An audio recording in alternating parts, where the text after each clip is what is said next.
The moment Annie Lancaster saw the dust cloud on the horizon, she knew her old life was catching up to her, and all she could think about was finding somewhere, anywhere, to disappear before the men her father owed money to found her standing alone on this desolate Colorado road in the summer of 1878. She had been walking for 3 days straight, her worn boots creating blisters that bled through her threadbare stockings, her only dress stained with the grime of the trail and the sweat of fear. The small bag she carried contained everything she owned in this world: a single change of underclothings, a photograph of her mother who had died when Annie was 12, and a brass button that had fallen from her father's coat the day the consumption finally took him 2 weeks ago. He had died owing money to half of Denver, and the debt collectors had made it clear that they expected his 22-year-old daughter to settle those accounts one way or another. Annie had run instead, heading east with no destination in mind, just the desperate need to put distance between herself and the leering faces of men who saw her as property to be sold. The dust cloud grew closer, and Annie's heart hammered against her ribs. She looked around frantically, but the landscape offered little comfort. Rolling grassland dotted with scrub brush, the occasional cottonwood tree, and in the distance, what looked like a small ranch. She had no choice but to keep walking toward it, praying that whoever lived there might offer her work, or at least a cup of water before she collapsed from exhaustion. As she drew nearer, she could make out a modest homestead. A small wooden house that had seen better days, a barn that leaned slightly to one side, and a corral where several horses moved lazily in the afternoon heat. A man stood near the corral, his back to her, working on mending a section of fence.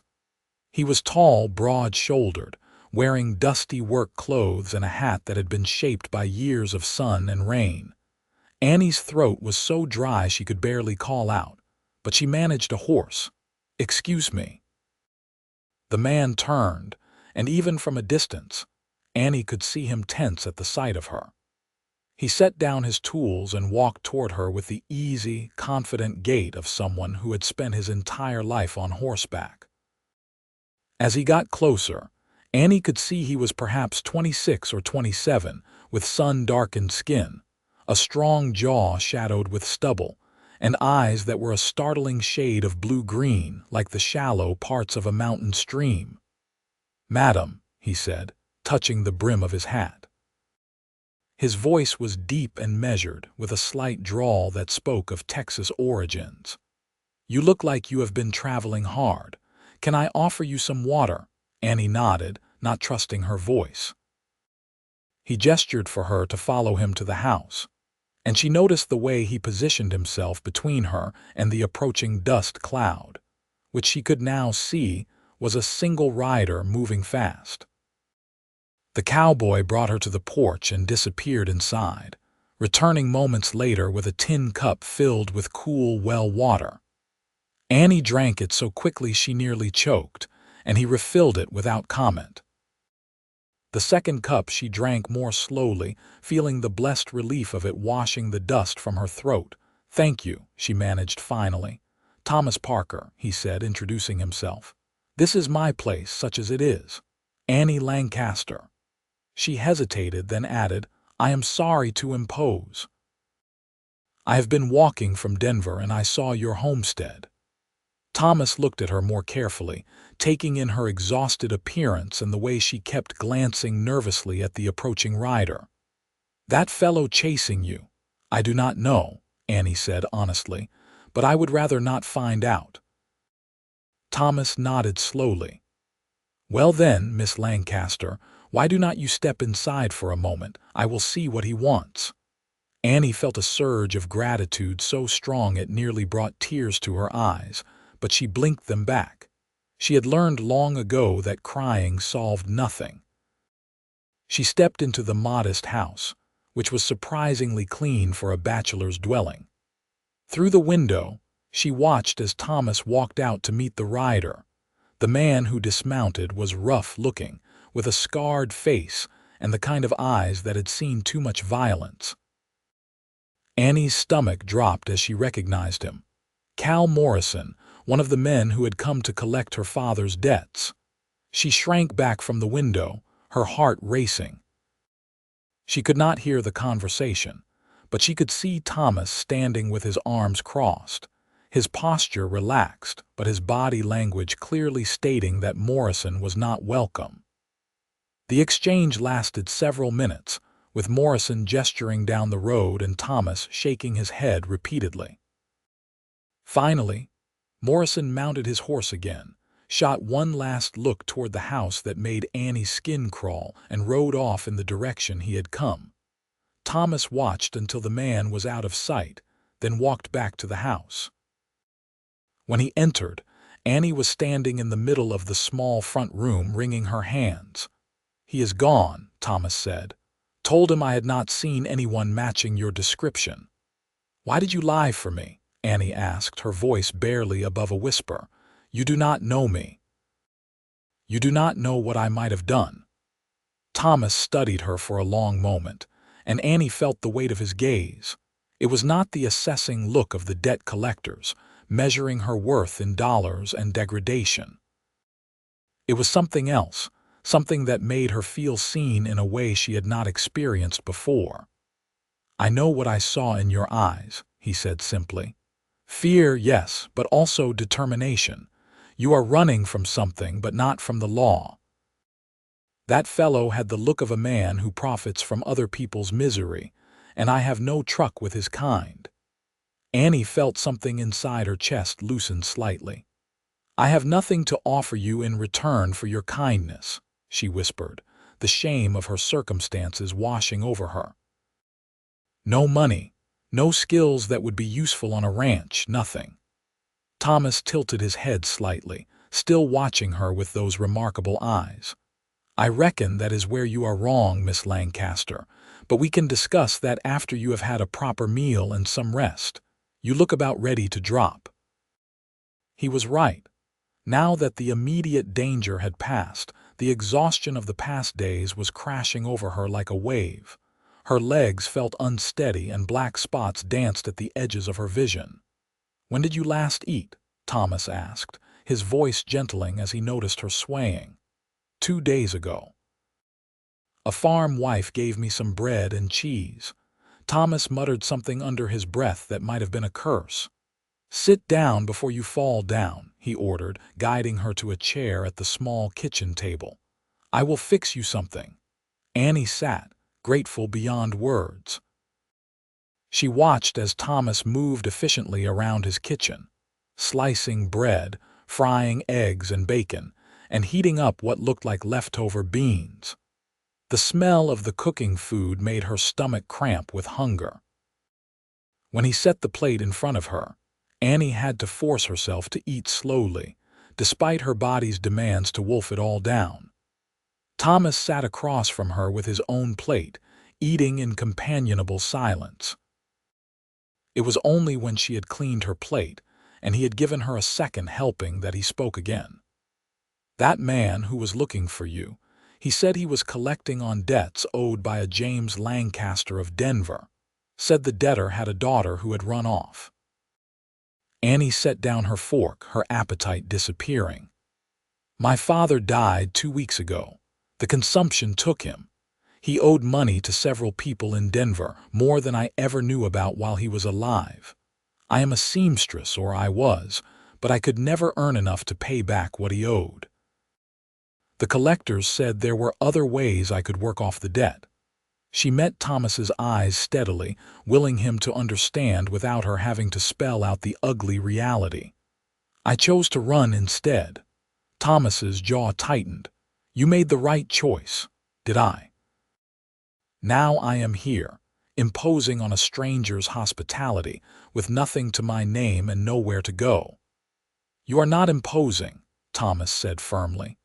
"And as for having nowhere to go, well, I might have a proposition for you if you are willing to hear it." Annie's defenses went up immediately. "What kind of proposition?" Thomas raised his hands in a peaceable gesture. "Nothing improper, I give you my word. Here is my situation, Miss Lancaster. I have been trying to make a go of this ranch for 3 years now. I breed and train horses, and I am starting to get a reputation for quality stock. But I am one man, and there is only so much I can do alone. I need help, and not just with the horses.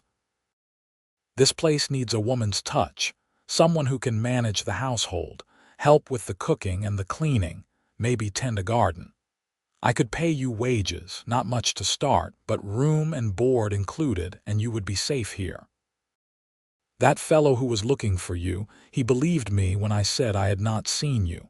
As far as anyone else is concerned, you could be a cousin come to help out, or a housekeeper I hired from back in Texas." Annie stared at him. "You would do that? Take me in just like that?" "Not just like that," Thomas corrected. "I am offering you honest work for honest pay. This is not charity, Miss Lancaster. I genuinely need the help, and you genuinely need a place to stay. Seems like it could work out for both of us." "You know nothing about me," Annie said, echoing her earlier words. "I could be a terrible cook. I could be lazy or dishonest or any number of things." Thomas smiled, and it transformed his face, making him look younger and surprisingly handsome. "Could be. But I do not think you are any of those things. A person who walks 3 days on blistered feet rather than surrender their dignity, that is someone with character. And anyone raised by a seamstress likely knows their way around a needle and thread, which means you have attention to detail and patience. Those are qualities I value." "I was not raised by a seamstress," Annie said quietly. "I became one after my mother died and my father's gambling got worse. Someone had to pay the rent." The smile faded from Thomas's face, replaced by something that looked like respect. "Then you are even tougher than I thought. What do you say, Miss Lancaster? Will you stay?" Annie looked around the modest house, then back at the man, who had shown her more kindness in one afternoon than she had known in months. Every instinct she had honed over the years of surviving her father's poor choices was telling her that Thomas Parker was a good man, that this was a genuine offer, that she could trust him. "Yes," she said, "I will stay. And thank you, Mr. Parker. You cannot know what this means to me." "Thomas," he said, "if we are going to be living under the same roof, we might as well use first names. And you are welcome, Annie. I have a feeling we are going to make a good team." That first evening, Thomas showed Annie to the small bedroom off the kitchen. It had clearly been unused for some time, but it was clean and contained a narrow bed, a dresser, and a washstand. After the nights she had spent sleeping rough on her journey from Denver, it looked like a palace. Thomas brought in her small bag and set it on the bed. "I will leave you to get settled," he said. "There is water in the pitcher and clean linens in the dresser. Tomorrow I will show you around properly, let you know what needs doing. For tonight, just rest." After he left, closing the door quietly behind him, Annie sat on the bed and let herself cry for the first time since her father had died. But these were not tears of despair. They were tears of relief, of gratitude, of hope that maybe, just maybe, her luck had finally turned. She woke the next morning to the sound of a rooster crowing and sunlight streaming through the thin curtains. For a moment she was disoriented, but then the events of the previous day came back to her. She was at Thomas Parker's ranch, she was safe, and she had work to do. Annie washed her face in the basin, changed into her only other dress, which was hardly better than the one she had been wearing, and ventured out into the main room. Thomas was already up, standing at the stove and cooking breakfast. He turned when he heard her. "Morning," he said. "Hope you slept well." "Better than I have in weeks," Annie admitted. "But you should not be cooking. That is supposed to be part of my job now, is it not?" Thomas grinned.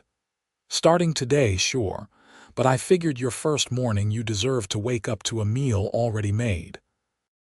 Sit down and eat, then I will show you around the place. Breakfast was simple but good. More eggs and bacon, biscuits that were a bit lopsided but tasty, and strong coffee. As they ate, Thomas explained the layout of the ranch. I've got about 200 acres here, most of it grazing land. The house, barn, and corral are the main structures. I keep a small vegetable garden out back, but it has been struggling without proper attention. I have got 8 horses right now, 3 mares, 2 geldings, a stallion, and 2 yearlings. I am training the geldings for sale, and I am hoping the mares will foal next spring. How did you come to be a horse breeder? Annie asked. Thomas's expression grew distant. My father raised horses back in Texas, south of San Antonio. I learned everything from him. When he died 5 years ago, my older brother inherited the family ranch. He made it clear there was no place for me there, so I headed north, looking for land of my own. Found this place 3 years ago. The previous owner had died with no heirs, and the bank was eager to sell. It is not much, but it is mine. Annie heard the pride in his voice and understood it. She had never owned anything in her life, had always been dependent on her father, and then on the kindness of the landlords who had not yet evicted them. The idea of having something that was truly hers, even if it was just a small room in someone else's house, was intoxicating. After breakfast, Thomas gave her a tour of the property. The barn was sturdy despite its slight lean, filled with sweet-smelling hay and well-maintained tack. The horses were beautiful, with glossy coats and intelligent eyes.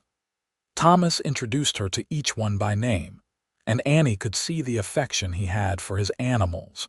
The garden was indeed in poor shape, with weeds choking out what had once been neat rows of vegetables. I just do not have time to keep up with it, Thomas admitted. Between training the horses, mending fences, and all the other work that needs doing, the garden got away from me. I can fix this, Annie said, already mentally cataloging what could be saved and what would need to be replanted. My mother kept a garden when I was young. I remember how she did it. Over the following weeks, Annie threw herself into her new role with a determination that surprised even her. She rose before dawn to start breakfast, kept the house clean and organized, mended Thomas's worn work clothes, and spent hours in the garden, coaxing it back to life. The physical labor was exhausting, but it was honest work, and she found satisfaction in it that she had never experienced sitting in a cramped room sewing fancy dresses for Denver society ladies who looked through her as if she were invisible. Thomas, for his part, was an ideal employer. He was respectful, never entering her room without knocking, never making her feel uncomfortable or unsafe. He paid her wages promptly every week, and though the amount was modest, it was more money than Annie had ever had that was truly her own. She started a small savings, hiding the coins in a tin at the bottom of her dresser drawer, a security against the uncertain future.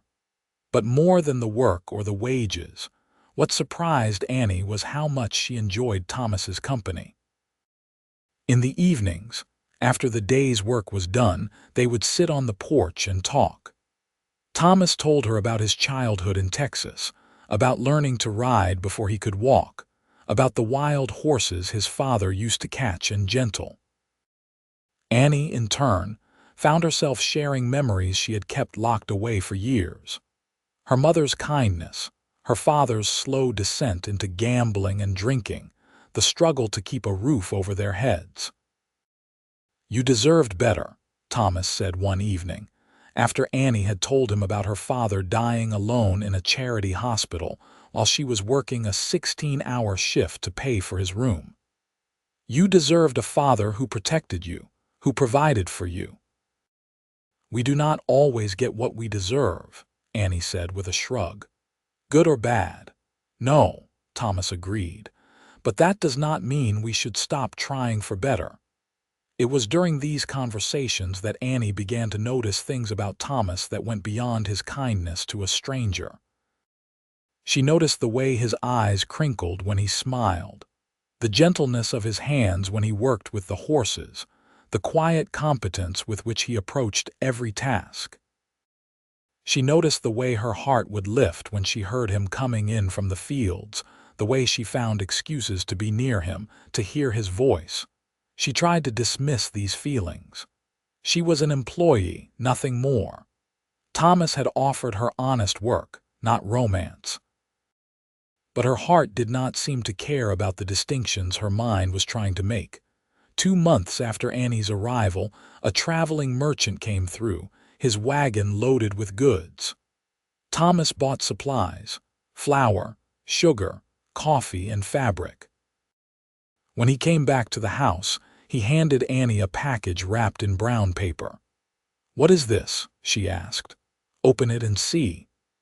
Annie unwrapped the package to find several yards of beautiful blue cotton fabric, the color of a summer sky, along with thread, buttons, and lace trim.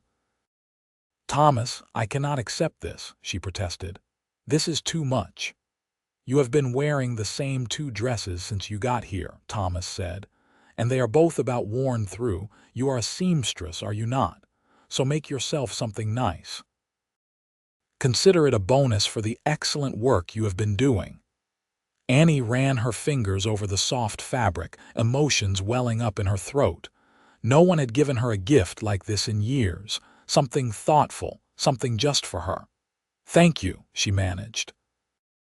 That evening, she began cutting and sewing, working by lamplight after the dinner dishes were washed. Thomas sat nearby, mending a bridle, and they worked in comfortable silence. It felt domestic, intimate in a way that made Annie's pulse quicken. The dress took her a week to complete, working on it in the evenings and during the hottest part of the afternoon when outside work was impossible. When she finally tried it on, she barely recognized herself in the small mirror above her washstand. The blue fabric brought out the color of her gray eyes, and the style she had chosen, with a fitted bodice and full skirt, flattered her figure in a way her old, shapeless dresses never had. She emerged from her room shyly, and Thomas looked up from the ledger he was working on. His eyes widened and he stood up abruptly, the chair scraping against the wooden floor. "Annie," he said, and there was something in his voice she had never heard before. "You look beautiful." Annie felt her cheeks heat. "Thank you, and thank you again for the fabric." "I have not had a new dress in 3 years. You should have more than one new dress," Thomas said. "You should have a whole wardrobe full of beautiful things. You should have everything you want." There was an intensity to his words that made Annie's breath catch. She looked at him, really looked at him, and saw the way he was gazing at her as if she were something precious, something valuable beyond measure. "Thomas," she said softly, taking a step toward him. He closed the distance between them in 2 long strides, and then his hands were cupping her face, his thumbs brushing her cheekbones. "Annie, I know I have no right," he said, his voice rough. "You came here looking for safety, for honest work, and I do not want to abuse your trust. But I cannot keep pretending that you are just my housekeeper, that you are just someone I hired. You are so much more than that." "What am I?" Annie whispered, her heart hammering. "You are the first thing I think about when I wake up and the last thing I think about before I sleep," Thomas said. "You are the person who has made this house feel like a home. You are the woman I have been waiting for my whole life without knowing it." Annie's eyes filled with tears. "I have nothing to offer," she whispered, the old shame rising up. "I am nobody, nothing, just a seamstress with a dead father's debts and a past I am trying to outrun." Thomas shook his head, his eyes never leaving hers. "That is not what I see. I see everything I need right here in your eyes. I see strength and kindness and courage. I see the woman I love." The tears spilled over, running down Annie's cheeks, but she was smiling through them. "You love me." "I love you," Thomas confirmed. "I have loved you since the day you showed up on my doorstep, exhausted and scared but still standing tall. I loved you when you cried over the garden coming back to life. I loved you when you mended my shirts and made them look better than new. I love you now, and I will love you for the rest of my life if you will let me." Annie reached up and covered his hands with her own. "I love you too," she said. "I tried not to. I told myself it was foolish, that you were just being kind, that I was reading too much into it. But I love you, Thomas Parker. You saved my life, and somewhere along the way, you became my life." Thomas let out a sound that was half laugh, half sob, and then he was kissing her. It was tender and passionate all at once, a kiss that spoke of months of suppressed longing, of hope and love and promises.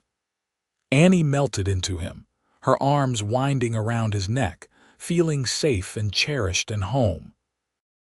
When they finally broke apart, both breathing hard, Thomas rested his forehead against hers. "Marry me," he said. "I know it is soon, and I know we should probably do this properly, but I do not want to wait. I want you to be my wife, Annie. I want to build a life with you, a real life. Will you marry me?" Annie thought about the girl she had been 2 months ago, desperate and alone and convinced she had nothing of value to offer the world. She thought about the woman she was becoming, strong and capable and loved. "Yes," she said. "Yes, I will marry you." They were wed 3 weeks later in Julesburg, the nearest town of any size, by a circuit judge who happened to be passing through. Annie wore the blue dress, and Thomas wore his best suit, which Annie had cleaned and pressed until it looked almost new. They had no guests except the judge's clerk and the owner of the general store, who served as witnesses, but Annie did not care. All that mattered was Thomas slipping a simple gold band on her finger and promising to love and cherish her for the rest of his days. The ride back to the ranch as man and wife felt like a dream. Thomas kept the horses at an easy pace, his arm around Annie's waist as they sat together on the wagon seat, the late September sun warm on their faces. "I have been thinking," Thomas said as they approached the ranch. "We should expand the house. Add a proper bedroom, maybe a larger kitchen, a real parlor. This is your home now, Annie, and I want it to be everything you need it to be." "It already is," Annie said softly. "As long as you are here, it is everything I need." But Thomas was not deterred. Over the winter months, during the times when ranch work was lighter, he built an addition to the house, with Annie's input shaping every decision. The new bedroom was spacious and bright, with a real glass window that looked out over the eastern pasture. The kitchen doubled in size, with a new cast iron stove and a proper pantry. They painted the walls, hung curtains that Annie had sewn, and slowly transformed the bachelor's rough dwelling into a real home. Their first winter as a married couple was hard in some ways. A blizzard in January killed one of the yearlings and damaged part of the barn roof. Money was tight, with the costs of the wedding and the house expansion eating into Thomas's savings. But they faced each challenge together, and somehow that made even the hardest days bearable. Annie discovered that she had a natural way with the horses, as good as Thomas in some respects. She was the one who gentled the skittish mare who had been traumatized by her previous owner, spending hours in the stall, talking softly, offering apples and patience until the horse learned to trust again. Thomas watched her with pride and love, marveling at this woman who had come into his life with nothing and had given him everything. In the spring, 2 things happened. First, Thomas sold the 2 trained geldings for an excellent price to a rancher from Wyoming, money that stabilized their finances and allowed them to buy 3 new mares. Second, Annie discovered she was pregnant. She told Thomas one evening in early May when the whole world seemed to be bursting with new life. They were sitting on the porch, watching the sunset paint the sky in shades of orange and pink. "I have news," Annie said, her hand finding his. Thomas looked at her, and whatever he saw in her face made his eyes widen. "Annie, we are going to have a baby," she said, half laughing, half crying. "In November, the doctor in Julesburg thinks." Thomas pulled her into his arms, holding her so tightly she could barely breathe, but she did not mind. She could feel him trembling, could hear his ragged breathing as he fought for composure. "A baby," he finally said, pulling back to look at her. "Our baby. Annie, this is the best news I have ever heard." The pregnancy was not easy. Annie suffered from terrible morning sickness that lasted well into her 5th month, and the summer heat was oppressive in her condition. But Thomas was endlessly patient and attentive, taking over more of the household chores, making sure she rested, worrying over her like a mother hen. It was sweet and occasionally infuriating in equal measure, but Annie loved him all the more for it. On a cold November night, with snow falling softly outside, Annie went into labor. Thomas rode hard to Julesburg to fetch the doctor and the midwife, but the baby came fast. By the time they arrived, Annie had already delivered a healthy, squalling baby boy with Thomas's help, following the midwife's instructions that Annie dimly remembered from helping a neighbor years ago. "You did it," Thomas kept saying, his voice choked with awe and tears as he placed their son in Annie's arms. "You are the strongest, most amazing woman in the world."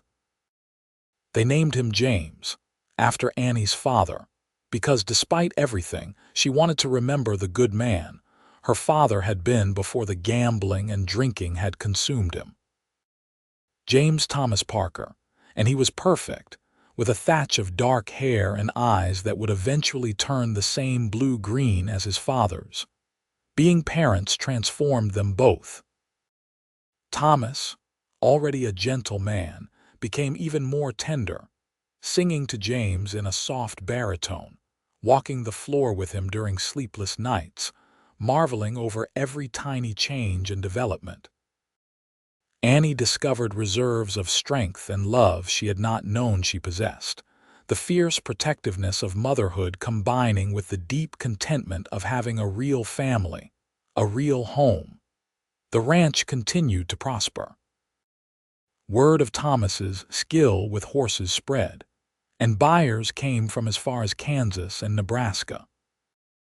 They were able to hire a young ranch hand, a quiet boy named Sam who had run away from an abusive stepfather, and reminded Annie so much of herself that first day on the road that she insisted they take him in. Sam slept in the barn loft and worked hard, grateful for the opportunity and the kindness shown to him.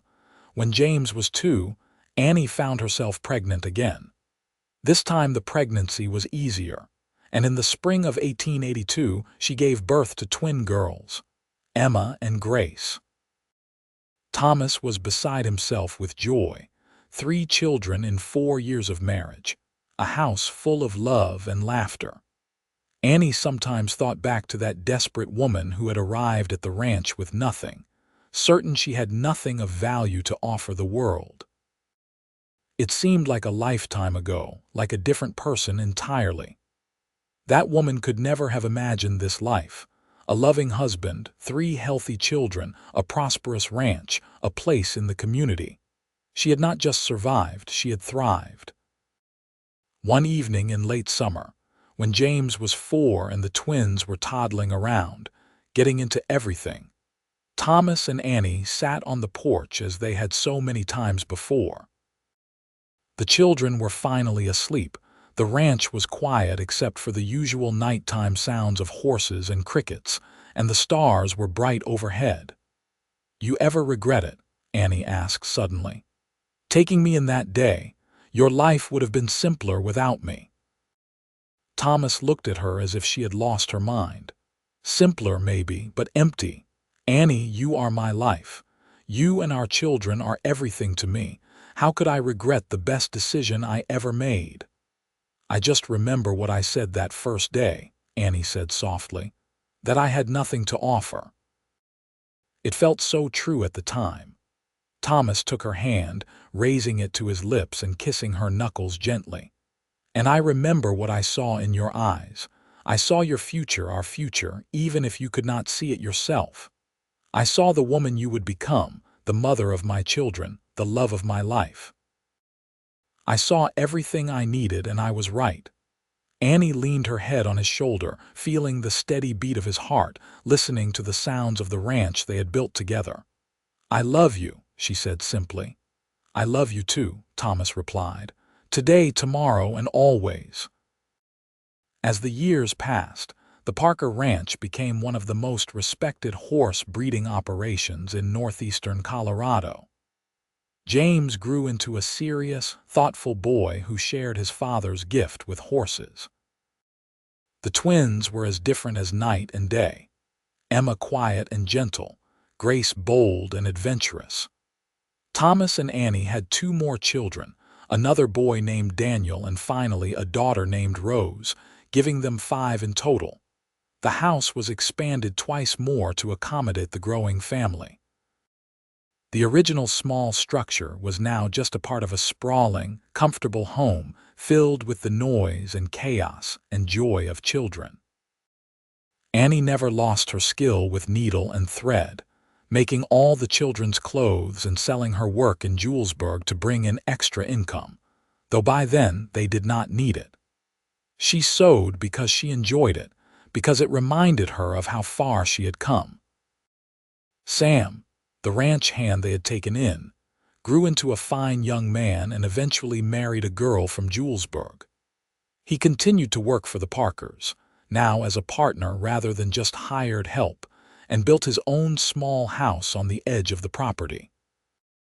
His loyalty to the family never wavered, and he often said that Thomas and Annie had saved his life just as surely as they had saved each other. In the spring of 1890, 12 years after Annie had first arrived at the ranch, a man came looking for her. He was well-dressed and official-looking, and Annie's heart seized with old fear when she saw him ride up to the house. But he turned out to be a lawyer from Denver with surprising news. Her father's younger brother, and Uncle Annie had only met once as a child, had died and left her a modest inheritance. It was not a fortune, but it was a substantial sum. Blood is blood, the lawyer explained, reading from the will. My niece Annie was the only family who stood by her father during his troubles, who cared for him without judgment. She deserves better than what life gave her. Annie stood in her beautiful home, surrounded by evidence of the rich life she had built, and felt tears prick her eyes. I wish I could tell him that life gave me everything, she said softly. Everything I could have dreamed of and more. They used the inheritance to buy more land and build a proper stable, with stalls designed specifically for foaling mares. The Parker Ranch doubled in size, and their reputation grew accordingly. But the money itself mattered less to Annie than the vindication it represented, her uncle's recognition that she had deserved better, had deserved good things. The children grew. James, at 16, was already as good a horseman as his father, with a particular talent for training. The twins were 14, Emma helping her mother in the house and garden, Grace spending every spare moment in the stables. Daniel, at 11, showed signs of having a head for business, carefully recording transactions in the ranch ledgers. And Rose, the baby at 8, was everyone's darling, with her father's eyes and her mother's gentle spirit. Thomas had more gray in his hair now, and Annie had laugh lines around her eyes, but they were happy marks, signs of a life well lived. They still sat on the porch in the evenings when they could steal a few quiet moments, still talked about everything and nothing, still reached for each other in the night. You remember the day we met, Annie asked one evening in the summer of 1895, 17 years into their marriage. Every detail, Thomas said. You looked like you were ready to collapse, but you were still walking, still fighting. I knew right then that you were special. I was terrified, Annie admitted, of that man chasing me, of the future, of everything. And then there you were, like an answer to a prayer I had not even known how to pray. We saved each other, Thomas said. I was lonely before you came, Annie. I had the ranch, had my work, but I did not have a purpose beyond survival. You gave me that. You and our children, you are my purpose. Annie turned to look at her husband, this good man who had seen value in her when she had seen none in herself. I think about that woman I was sometimes, the one who thought she had nothing to offer. I wish I could go back and tell her what was waiting for her. Tell her that being broken does not mean being worthless, that the right person will see the strength in your scars. You were never broken, Thomas said firmly. Bent, maybe, tested, but never broken. That is what I saw in your eyes that day, Annie. I saw that you had been through hell and were still standing. That is not nothing. That is everything. As the sun set over the ranch, painting the sky in brilliant colors, Annie thought about the long road that had brought her here. The pain of her early life, the fear of those desperate days fleeing Denver, the uncertainty of arriving at a stranger's ranch with nothing but the clothes on her back. And then the slow blooming of love, of trust, of building a life brick by brick, day by day. The joy of children, of watching them grow, of creating a legacy that would outlast her and Thomas both. She thought about all the things she had told Thomas she could not offer him that day. Money, skills, anything of value. She had been so wrong. What she had offered him, what she offered him still, was herself. Her strength, her love, her partnership, and it had been enough, more than enough. It had been everything. James brought home a girl in the fall of that year, a sweet-faced rancher's daughter from over by Sterling. Thomas and Annie watched their oldest son with her and saw the reflection of their own young love, the same mix of nervousness and certainty, of hope and devotion. He is going to marry her, Annie predicted. I know, Thomas said, and we are going to be grandparents soon enough. Are you ready for that? Annie laughed. I suppose I have to be, though I have to say I do not feel old enough to be anyone's grandmother. You will be the most beautiful grandmother in Colorado, Thomas assured her, pulling her close. They were right about James. He proposed to Sarah Jennings at Christmas, and they were married the following summer in a beautiful ceremony at the ranch. The twins were bridesmaids, looking so grown up that Annie had to blink back tears. Her babies were not babies anymore. Sarah fit into the family as if she had always been meant to be there, working alongside Annie in the house and garden, bringing fresh energy and ideas. She was a skilled rider and had a good eye for horseflesh, making her a valuable partner in the ranch work as well. Annie watched her son with his wife and felt a deep satisfaction. This was what she and Thomas had built, not just a ranch but a legacy, a family rooted in love and respect. The first grandchild arrived in the spring of 1898, a boy named Thomas James Parker, called TJ. Annie held him in her arms and wept, overwhelmed by the perfection of his tiny fingers, the miracle of the circle completing. She was a grandmother now, and Thomas a grandfather, and yet she felt they were just beginning somehow, that there were still so many chapters of their story left to write. More grandchildren followed over the years. James and Sarah had 3 children in total. Emma married a teacher from Julesburg and had 2 daughters. Grace, true to her independent spirit, worked the ranch alongside her father and brothers for years before marrying late, a widower with a young son who needed a mother's love. Daniel took over the business side of the ranch completely, expanding their sales territory and establishing partnerships with ranches throughout the West. And Rose, their youngest, surprised everyone by becoming a veterinarian, one of the first women in the profession, studying in Denver and then returning to the ranch to care for their horses and the animals of neighboring ranches. Through it all, Thomas and Annie remained the heart of the family. Their love was the foundation everything else was built on, the example their children and grandchildren looked to. They were not perfect, had their disagreements and difficult moments like any couple, but they faced everything together, their partnership deepening with every passing year. In the summer of 1908, 30 years after that fateful day when Annie had arrived at the ranch, the family gathered for Thomas and Annie's anniversary. All 5 children were there with their spouses and children, a crowd of 25 people filling the house and spilling out onto the expanded porch and lawn. There was music and dancing, food and laughter, love in abundance. Thomas stood up to make a toast, his hair now more silver than brown, his face lined but still strong.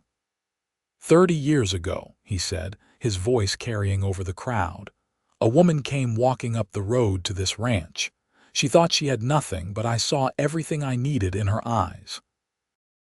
I saw courage and strength and grace. I saw my future, though I did not fully understand it at the time. Annie, you have been my partner, my love, my best friend. You have given me children and grandchildren, a home and a purpose. You have made my life richer than I ever imagined possible. I love you more today than I did 30 years ago, and I will love you more tomorrow than I do today. Annie stood, her eyes bright with tears, and took Thomas's hand. You saved my life, she said simply, and then you gave me a reason to live it. I was so lost when I found you, so certain I had no value, nothing to contribute. But you saw me, really saw me, and you loved me anyway. You loved me not despite my struggles, but because of the strength I had developed through them. You taught me to see myself through your eyes, to understand that I was worthy of love, of happiness, of all the good things this life has brought. I love you, Thomas Parker. I have loved you for 30 years, and I will love you for however many more we are granted. Their children and grandchildren cheered, and T.J., now 10 years old and wise beyond his years, piped up. Tell us the story again, Grandma, about how you and Grandpa met. Annie laughed, looking around at all the faces she loved, all the lives that had come from that one moment of grace on a dusty Colorado road. I have told you that story 100 times. Tell it again, little Grace, named for her aunt, begged. She was 6 and loved nothing more than her grandmother's stories. So Annie told it again, with Thomas interjecting details and corrections, their voices weaving together as they had for 30 years. She told them about walking from Denver with blistered feet and a fearful heart, about seeing the ranch in the distance and hoping for just a cup of water, about Thomas's kindness, his offer of work, the slow growth of friendship into love. She told them about the blue dress, the first kiss, the proposal. She told them the truth she had lived, that sometimes the darkest moments lead to the brightest futures, that love finds you when you least expect it, that having nothing can be the first step to having everything. As the sun set over the ranch, painting the sky in the same brilliant colors it had 30 years before, Annie leaned against Thomas, feeling the solid warmth of him, the absolute certainty of his presence. Their life together had not been easy, had required work and sacrifice and the willingness to face challenges head-on. But it had been worth it. Every moment, every struggle, every triumph, all of it had been worth it. She thought again about that desperate whisper on her first day. I have nothing to offer. How wrong she had been. She had offered everything that mattered, her trust, her effort, her love, and in return she had received the same. They had built something beautiful together, something lasting. Thomas squeezed her hand, and when she looked up at him, She saw the same love in his eyes that had been there from the beginning. Older now, weathered by time and experience, but fundamentally unchanged. He had seen everything he needed in her eyes 30 years ago, and he still saw it now. "What are you thinking?" he asked softly. "That I am the luckiest woman alive," Annie said. "That I love you more than words can say. That this life we have built is more than I ever dreamed possible." "We are both lucky," Thomas corrected. "We found each other when we needed each other most." "That is not luck, though. That is grace." Annie smiled, watching their family around them, 3 generations of love and life. "Yes," she agreed. "It is grace." The years continued to pass as years do. Thomas and Annie grew older, their steps slower but their love undiminished. They saw their grandchildren grow up and begin to marry and have children of their own. The ranch continued to prosper under Daniel's management, with James's expertise and the contributions of all the Parker children. Thomas's health began to fail in his late 70s, his heart growing weak after a lifetime of hard work. Annie nursed him tenderly, just as he had cared for her through 5 pregnancies and countless illnesses over the years. They both knew the end was approaching, and while it brought sadness, there was also peace. They had lived a full life together, had loved deeply and been deeply loved in return. On a warm summer evening in 1923, 45 years after they had first met, Thomas Parker died in his sleep with Annie holding his hand. He was 71 years old, she was 67, and their love had been the defining force of both their lives. The funeral was attended by hundreds. Family, friends, neighbors, people whose lives had been touched by Thomas's kindness and integrity. Annie stood dry-eyed through the service, drawing strength from the 5 children gathered around her, from the 14 grandchildren, from the 8 great-grandchildren who represented the continuation of the legacy she and Thomas had built. It was only later, in the quiet of the night, in the bed they had shared for 44 years, that Annie allowed herself to cry. She cried for the loss, for the empty space beside her, for the conversations they would never have and the sunsets they would never watch together. But she also cried with gratitude for the extraordinary gift she had been given. 45 years with a man who had loved her unconditionally, who had seen her value when she could not see it herself, who had given her a life beyond her wildest dreams. Annie lived 7 more years, surrounded by family, active in the ranch and the community until the very end. She saw more great-grandchildren born, saw the ranch continue to thrive and grow. She kept the garden that had been her first project at the ranch, still finding joy in coaxing life from the soil. She sewed quilts for each new baby, taught her granddaughters the skills her mother had taught her, told stories about the old days to anyone who would listen.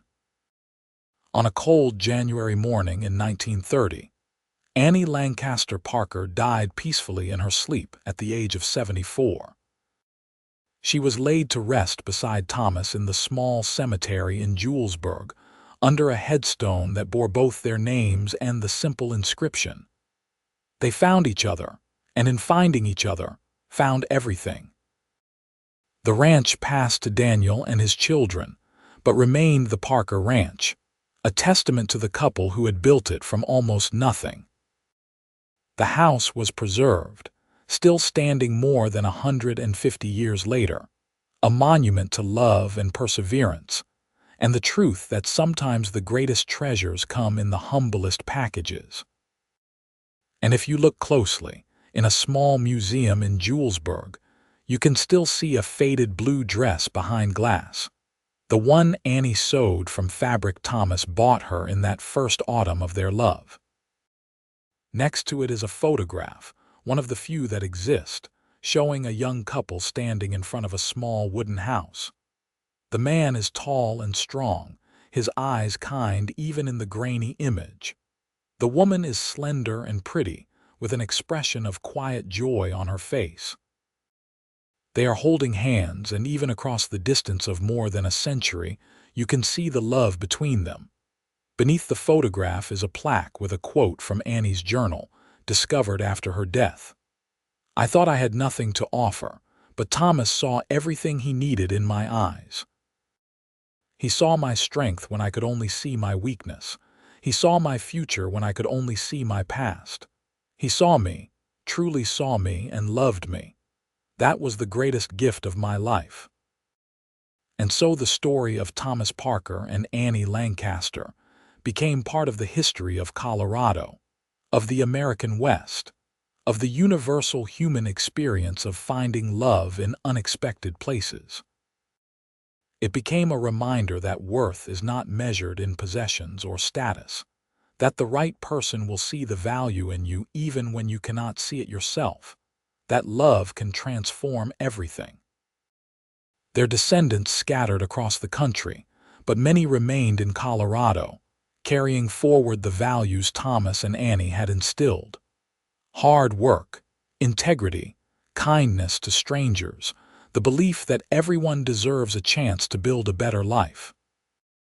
The Parker name became synonymous with quality and fair dealing, a reputation built over generations but rooted in the foundation that one cowboy and one desperate woman had laid more than a century before. In the end, Annie had been right about one thing. She had nothing to offer in terms of money or possessions or conventional assets. But she had been wrong about everything else. She had offered her whole self, her capacity to love and work and grow and build. And Thomas had seen that offering for the priceless gift it was. He had seen everything he needed in her eyes: courage, resilience, kindness, strength. He had seen the woman she was and the woman she would become. He had seen their future together, the life they would build, the love that would sustain them through decades of joy and sorrow, triumph and struggle. And Annie, in turn, had learned to see herself through his eyes, to understand that she was not worthless or damaged or too broken to deserve good things. She was valuable, lovable, worthy of the beautiful life they created together. It was a simple story in many ways. Boy meets girl, they fall in love, they build a life together. But it was also an extraordinary story, one that captured the very best of what it means to be human, to love and be loved, to see and be seen, to offer and receive grace.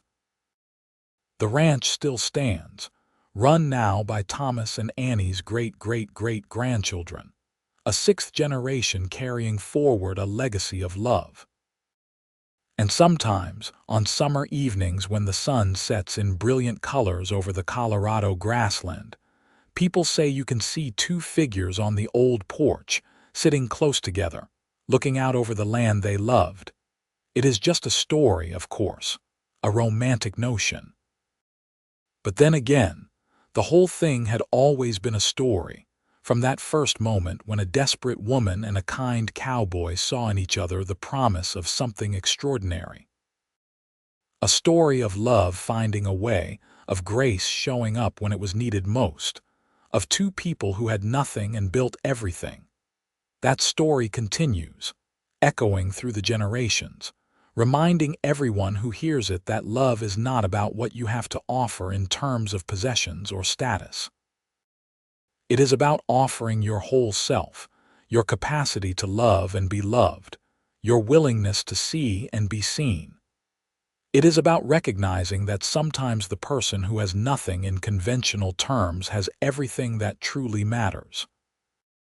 Thomas Parker saw that truth in Annie Lancaster's eyes on a dusty road in Colorado in 1878. And in seeing it, in believing it, in acting on it, he gave them both the greatest gift possible. A love that transformed everything, a partnership that built a legacy, a story that would outlast them both by generations. It was, in the end, exactly what both of them needed: to see and be seen, to love and be loved, to find in each other everything they had been missing. And that, More than the ranch or the horses or the family they built was the true measure of their extraordinary love.